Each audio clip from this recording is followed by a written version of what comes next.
Hello and welcome to this week's edition of the Horror Debate. I'm Michael Mandy. He's Rowdy Jeff. And this week we are reviewing The Hills Have Eyes Part 2 from 2007, written by Jonathan and Wes Craven, directed by Martin Weiss. And starring a bunch of people you probably haven't heard of. Yet. And in this... actually, you're not going to hear from them at all, or about them at all. They're dead, right? I mean, Well, it's funny because back in, 1984, they did a sequel to The Hills Have Eyes, too.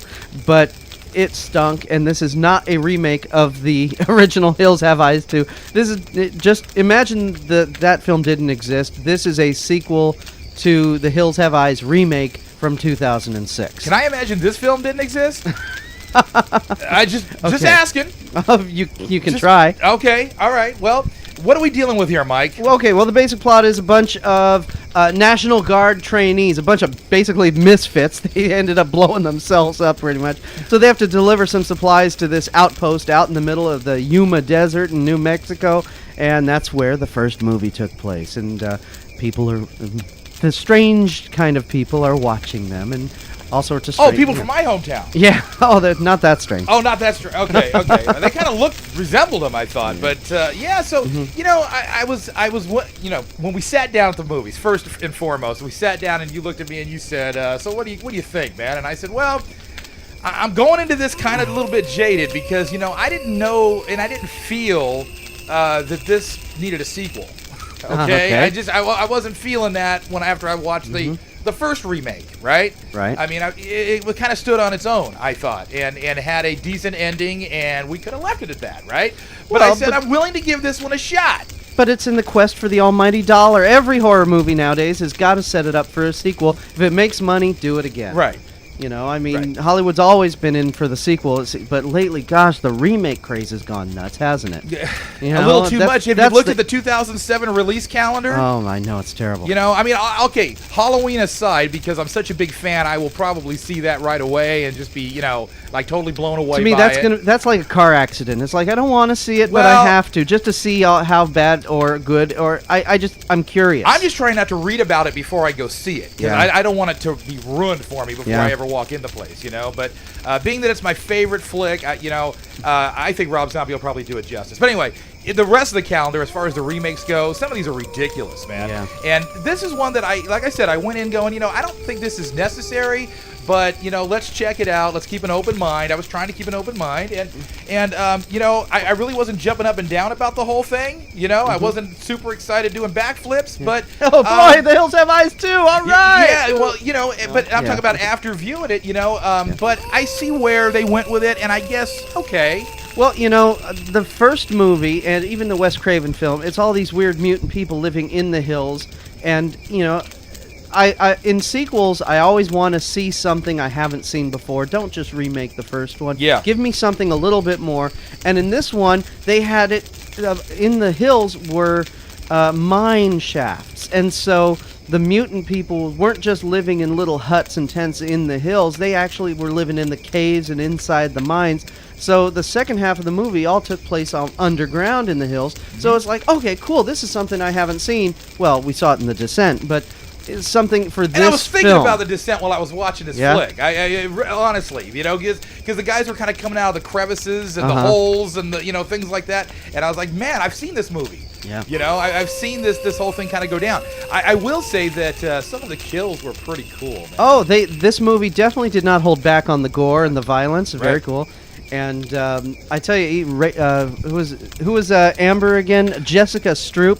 She was a National Guardsman, man. She could invade my country anytime, She was man. cute. Yeah, but we get into the chick conversation way too much in these reviews, man. Yeah. So we're gonna.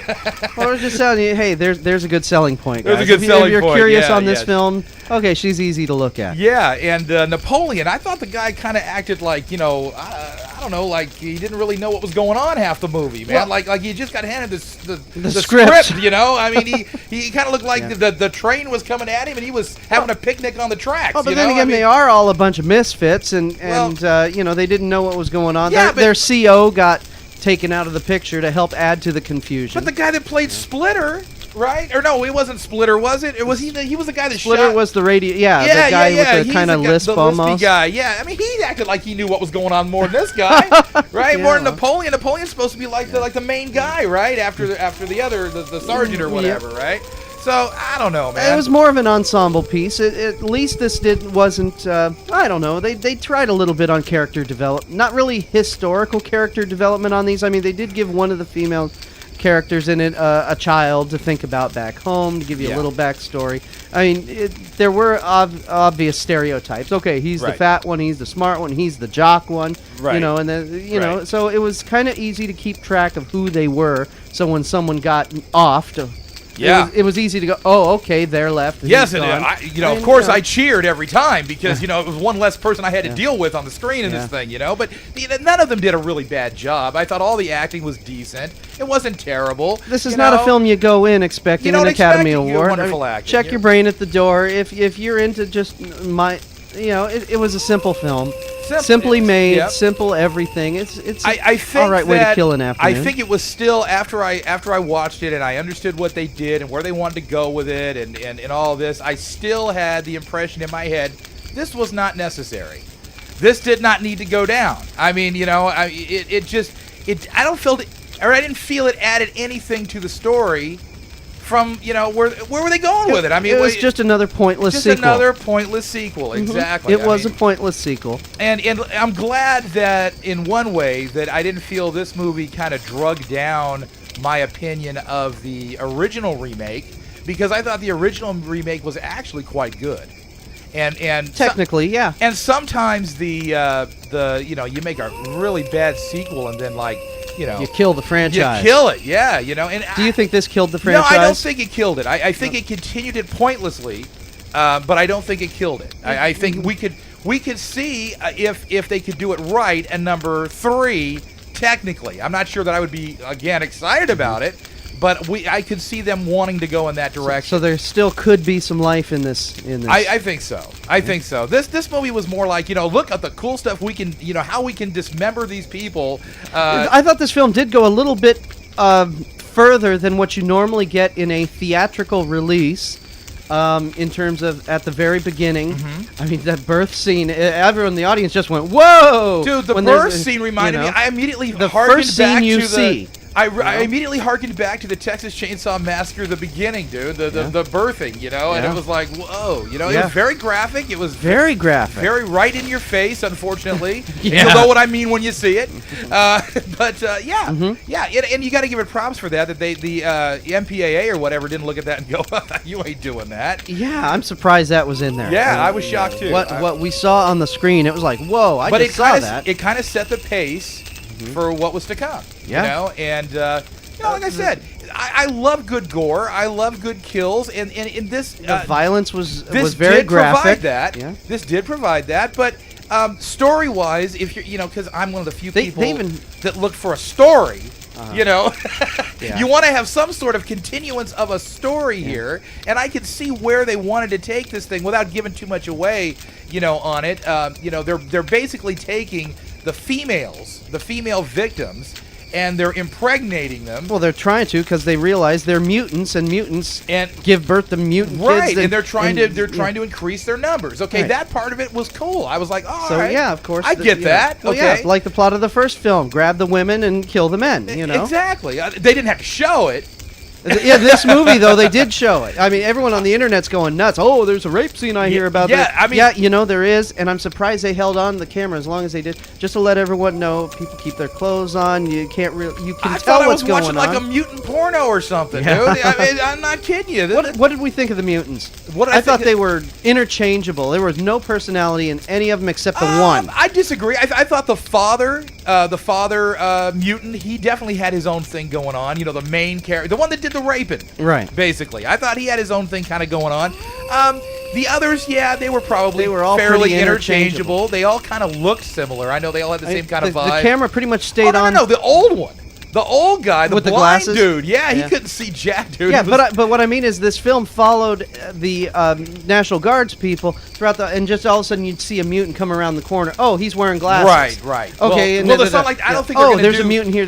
They didn't take you into the mutants type world. but they they're not were going to just do character development on the mutants, dude. Well, why I not? Mean, yeah. They did in the Wes Craven one. Yeah, I know. In the original. I know. But this is a sequel.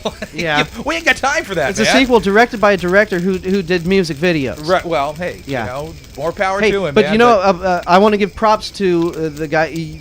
For most music video directors who direct feature films, they go nuts with the digital editing and the shaky camera and it drive me crazy and motion sickness and everything. Yeah. This director held a lot of restraint Yep. on his editing technique. Yep. This movie did not play like a music video. Right. It played more like a movie. Right. I agree. So and I thought it was shot. So I'm going to give fairly Martin well. Weiss a prop for Did you that. say Weiss or Weiss? I'm Weiss, not sure. Weiss. I've seen the name spelled like that before, and it was Weiss, so I think we'll just go with that. But so overall, It's mindless, but we was didn't it see entertaining? this now. We didn't see this at a THX theater or theater or we didn't see it in a THX certified theater, and I would have loved to have done that.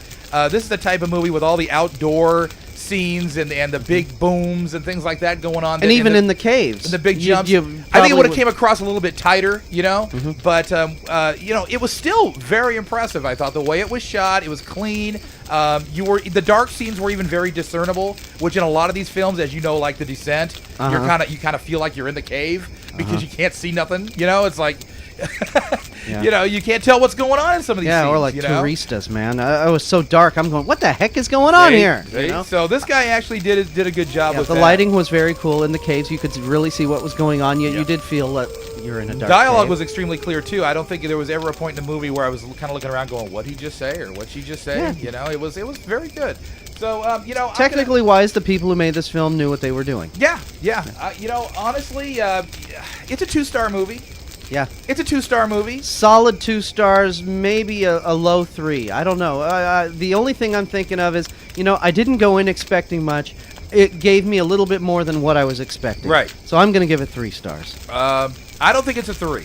I think a 3 would have to have some sort of more of a compelling, rounded story. The kill scenes, though, were graphic enough. They did Yeah. take things a little bit further than I expected. Some of the characters, I hurt my ankle. I'm going to walk back to the base all by my lonesome. Right, But, I don't want to say people did stupid. Well, yeah, the one stupid guy did a stupid thing. I found dynamite. The one stupid guy did a stupid thing. Yeah, That was what'd you deep. expect him to do? A smart thing? That was deep. But when it happened, I went, yeah, you deserved it, you moron, So, I felt, this movie... It's funny because you see Wes Craven attached to a lot of projects these days, and sometimes, you wonder, Is he just farming his name out? yeah, what's he doing? I mean, I'm not sure. Wes, man, you need to call us up. We need to interview you, man. So was this his son that Yeah. was attached to this? Yeah. Yeah. Okay. When you see a story written by Wes Craven and Wes Craven's son, you're thinking, wait a second here. Well, that's not how it was billed. No. A story by Wes Craven and Wes Craven's son. Yeah, no. It was, what was his name? It was Jonathan, right? Yeah, Jonathan. Yeah. So story by Wes Craven and Jonathan. So it makes people wonder. Yeah. How much involvement was there? And like we said, Wes Craven's name was on Feast. Wes Craven's name is on the Scream films. Wes Craven's name. Yeah, it's all over the place. And you wonder, with how that much kind of involvement work rate, does he really have? Yeah, exactly. But Wes, man, we're hoping you're not farming your name out or doing something like that. Come on, give us a call, talk to us. we'll interview you. We'll clear this all up. Yeah, man. we want to know the real story, Wes.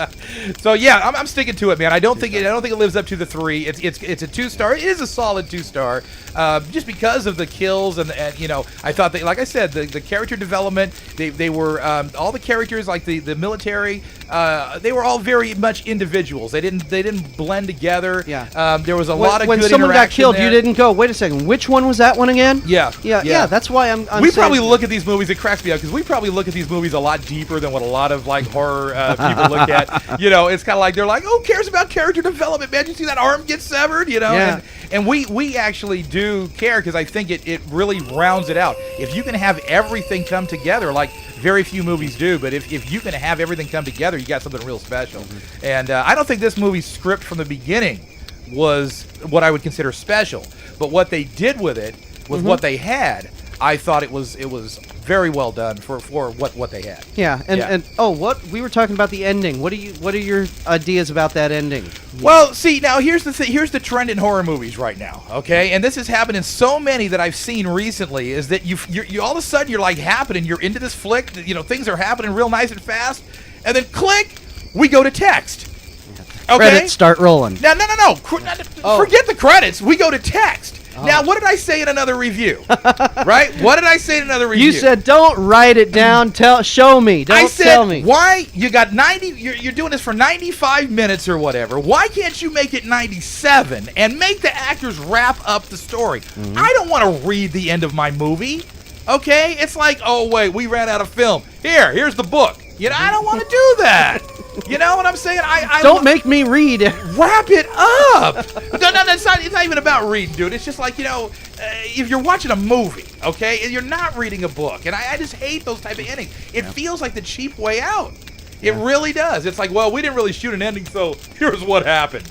Well, they want to leave you with a nice visual as you're going out. The characters walking away with the sunset going down. Yeah. Or, a generic ending. That's not the real ending of the film. I'm just a generic, nice ending to the film. Yeah. But they figure there's still a loose end I got to tie up. But I think what they were doing in this film, the original 77 Wes Craven, Wes just ended his film and blam, went to red and bam, movie over. And you're going, whoa. It was so jarring because back in those days, movies didn't end that way. They did have a long wrap up. Yeah, well, I don't want a long wrap up. I don't have the patience for a long wrap up. Yeah. If I have to go through another Lord of the Rings ending ever in my life, I don't want to deal with that. I don't want to deal with it. Yeah. Okay? I mean, that character had on his face at the end of that movie for like what, 20 minutes? Yeah. I don't want to see that ever again. Okay? But the whole third movie was a wrap up. This ending just left me unsatisfied. I'm glad you brought that up because I was going to miss that point. These guys have got to wrap these things up better. They got to learn how to film a freaking ending. Well, but the problem is they want to leave some thread open for the sequel. Next film. If this makes money, we're doing it again. But in all fairness, to this particular movie, after they made you read the dissertation of the ending. Okay, they did actually film a little bit of an ending, right? There was one more scene where, it kind of left you hanging for something else to go down, right? And you knew that was coming. Yeah. You knew that was coming. Whether it was in written form or in visual, they were going to leave something hanging because they want that possibility of that third movie. Which, like I said, I don't necessarily think would be a terrible thing, but the script would have to be absolutely right on to do it, I think. One thing is funny, at the end credits of this film, they do say, we wish to give our support to the American troops, and, thank you for your involvement, and thanks for all you're doing for us. But I'm just thinking, wait a second, they portrayed the National Guardsmen as idiots in this film. You know what's funny is, come on. I was thinking this is a very serious subject, and I don't mean to bring this all down and everything, but, I was thinking when that guy got shot, okay, when the main, the sergeant or whatever he was, the CO, when he got shot, the first thing that hit my mind was Pat Tillman. Uh-oh. Okay? And that's the first thing that hit my mind. And the cover-up that's been going on with that whole story. Well, there's part of the reading on this at the end, the text you said, the government tries to. They don't want people to know there's mutants hiding in the hills, people. Right. But you know what I'm saying? I mean, that was the first thing that hit me, and I had to shake that thought because that's a very disturbing thought. So I had to kind of continue on with the story. But you're right. I mean, yes, they give their support, but all these guys were blithering idiots, except for the two black guys, right? And of course our favorite character. Jessica. And it ain't Napoleon. Jessica. I thought Napoleon. You know what? You ever see those movies? Wait. You ever seen those movies where you just want to slap somebody, right? you want it, because what's his face from Saw? Cary Elwes. Yeah. He was the one I wanted to slap for so long, right? Well, I think Napoleon now from this movie, he's taken that position from Cary. Cary's off the chair. Okay? Yeah, this guy, he just looked like a deer in the headlights the entire time. Yeah. And all of a sudden he would do this big heroic move. And you're like, he wouldn't do that. He acted more like Napoleon Dynamite than anything. You know what I'm saying? I don't know. I just that character bothered me. Maybe it was because he was with the cute chick. There you go. Maybe that's what there it was. you go. Guys don't like seeing nerds I don't with know. cute chicks. I don't know, but this guy bothered me. Anyway, 2 stars. All right, I'll give it 3 stars because I didn't expect much. Gave me a little more. And actually, that falling down kill scene was funny. The first half of it looked ridiculous, but the second half, when they cut back to it, was like, whoa, Yeah. all right. Yeah. So they love the splatter effect. Yeah, that's what I was going to say. Splatter effect was very and, cool. yeah, some of the violent scenes in it was like, oh, cool. I haven't seen that before. All right, Yeah, good. yeah, absolutely, man. So I give 3 stars. Alrighty. I'm Michael Mandy. He's Rowdy. Jeff, we'll talk to you next week at the Horror Debate.